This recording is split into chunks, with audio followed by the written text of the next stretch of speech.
Baik, kita akan memasuki bagian terakhir dari bab 4 ini, yaitu tentang transfer daya maksimum.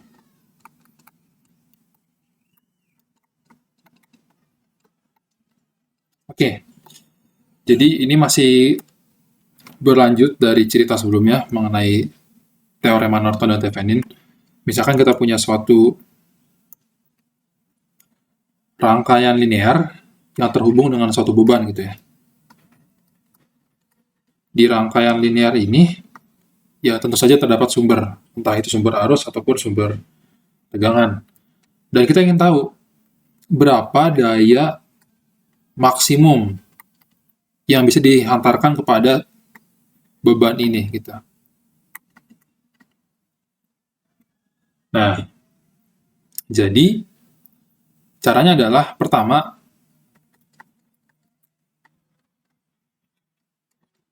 kita cari dulu rangkaian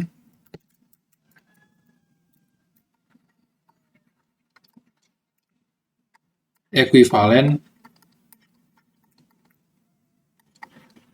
Theveninnya atau rangkaian ekuivalen Nortonnya juga boleh.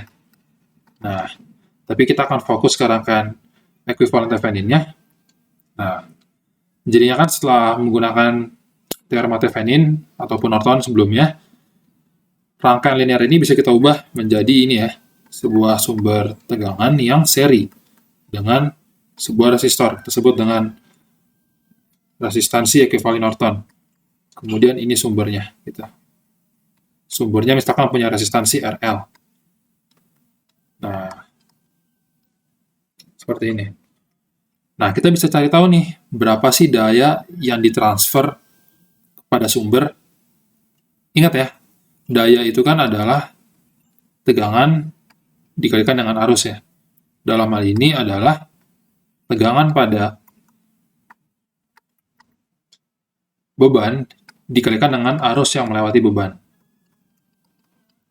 Nah, dan ini bisa kita tuliskan menjadi IL kuadrat dikali RL gitu ya. Dengan IL itu sama dengan arus yang melewati sumber tegangan, sama dengan arus yang melewati RTH gitu, karena kan ketiganya terpasang secara seri.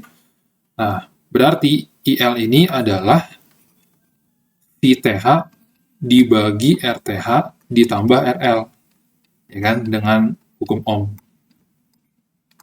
Nah, kita sekarang memiliki PL sebagai fungsi RL. Karena kan VTH dan RTH sudah diketahui, dan yang bisa kita atur-atur nilainya adalah RL. Dan kita ingin mencari tahu berapa nilai RL sehingga PL ini maksimum.